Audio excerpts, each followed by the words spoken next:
Welcome back, everybody. Thank you guys for staying tuned in for our last segment. I'm excited to talk about our last segment. CrossFit is so fun to watch, and there's a lot that's going on in CrossFit right now.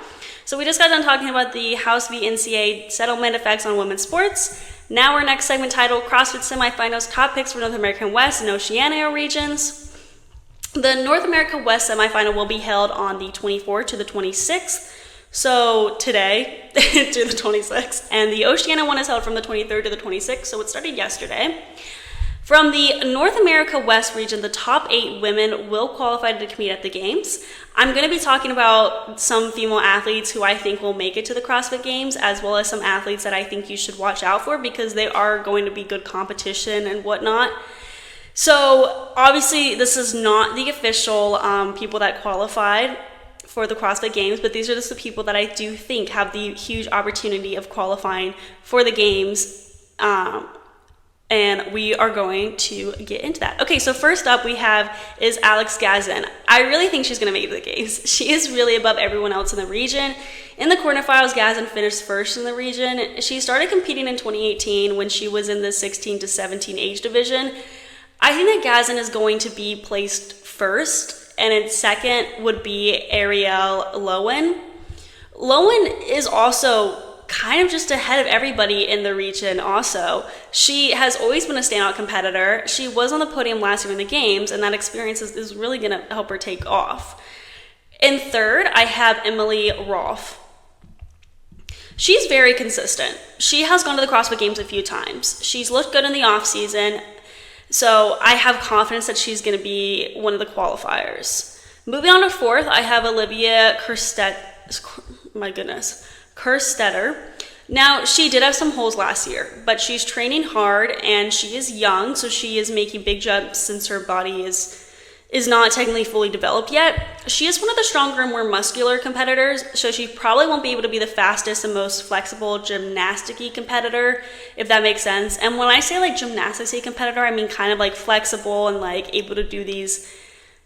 I like don't even know how to explain it. Like there's not really a solid way to explain like gymnastics-y, but just more flexible and I guess being able to jump high, like things like that, like having those like quick burst of energy kind of movements, you know, like the look of a gymnast basically, I guess. I'm not sure if that makes sense, but that's sort of what I mean.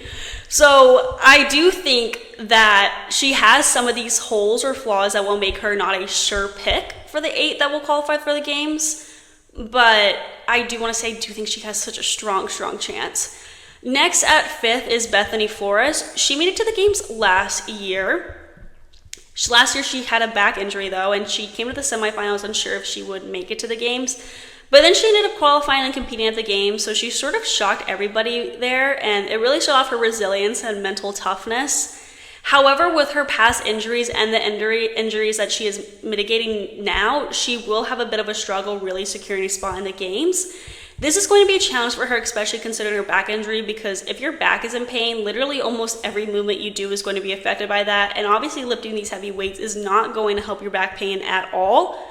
And most of the barbell movements, which include very heavy weights, do require a lot of back strength. And I guess, what is it called? Like when you need to balance through your back?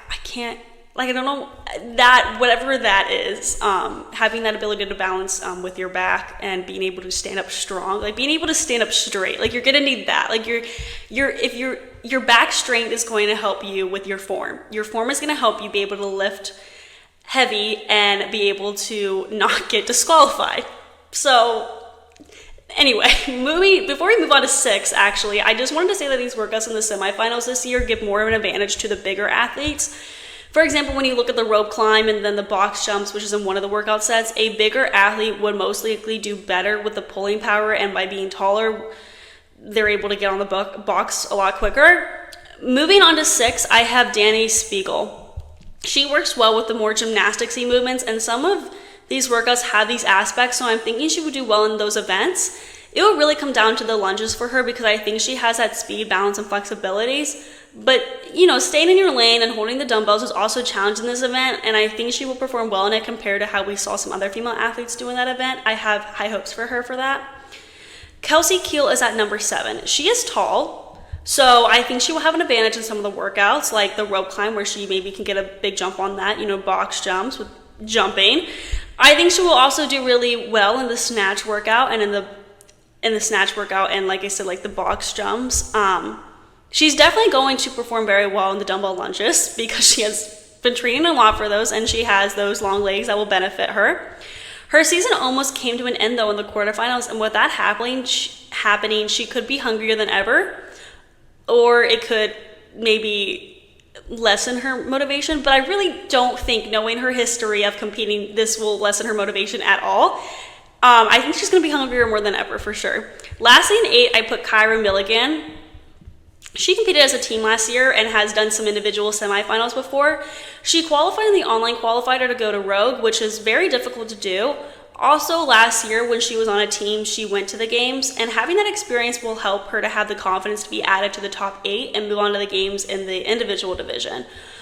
Overall, this region is so stacked with amazing strong women that have performed very well in the past, so I really think there could be some surprises as to who actually qualifies for the games.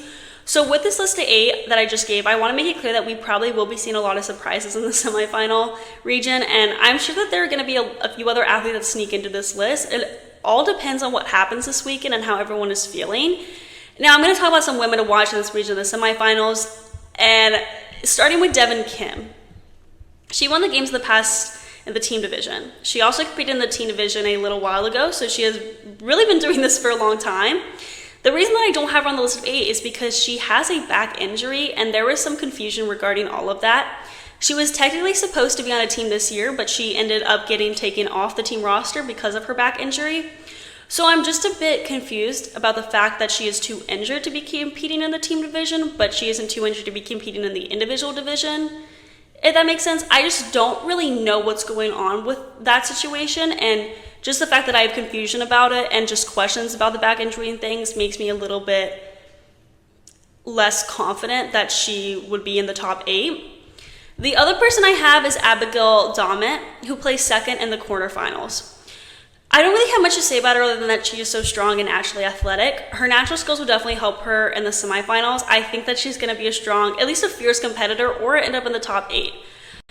Also, before we move on to the Oceania region, I do want to say that I've never seen someone look so pretty competing, like in a CrossFit challenge. Like the way that she's on those, like how does she look like so pretty competing? Like, do you guys see that her like skin looks perfect? Anyway, that was a random thought, but I just want to say that like she looks like she just like is like all like makeup's all done, hair's all done, like not that she just like is drenched in sweat. Like, I'm confused. Anyway, moving on to the Oceania region, where only the top 4 qualify for the CrossFit Games. It is going to be more competitive, I guess, there in the sense that they're only going to be top 4, but that does mean that there is less competitors. Anyway, so in first I have Madeline Stewart, who competed in the games 4 times. In the quarterfinals, she had 2 first-place finishes. She was overall first in the quarterfinals in her region, and she did very well in the opens. In second, I have Grace Walton, who placed second in the quarterfinals. I feel like that was a good place for her, and she's going to continue in that direction in the semifinals. The only thing that concerns me about her is that she didn't place first or second in any workout, like any individual event or workout. At third, I have Caitlin Van Zyl, who placed third in the quarterfinals and placed first in one of her workouts. I think she may actually place second, while Walton would finish in third. I see that those positions could switch. And then lastly, on fourth, I have Georgia Pryor. She did not do great in the quarterfinals. She still did good, don't get me wrong, but she placed 12th, and that wasn't her best position going into the semifinals. But the reason I have her in here is that she has been competing in CrossFit for so long, and she has yet to make it to the games. I think this year, with how much she has improved and increased in strength and skill, how much she's been training, she is going to be hungrier more than ever and really push for that spot at the games. I really see her getting up there. I just have that feeling that she will be up there. Don't count on that, though. It's just like kind of like one of those things where you have a feeling, you're like, well, you worked hard, and I can see you're hungry and very motivated. I'm feeling you're going to be up there qualifying for the games. It's one of those feelings. But also, she has a great reputation, and she has been a great competitor for many years. So, you know, I do see her being in the top 4. So that concludes our show for today. I had a lot of fun talking to y'all with the show. Thank you guys for tuning into the GSMC Hoops and Heels Women's Sports Podcast, presented to you by the GSMC Sports Network. Your support means a lot to us, so please remember to subscribe to the show and leave a positive review. It really does make a difference. We also invite you to follow us on Facebook, Twitter, TikTok, and Instagram for more content and updates. And we also do YouTube Shorts every day. Thank you guys once again, and have a wonderful day.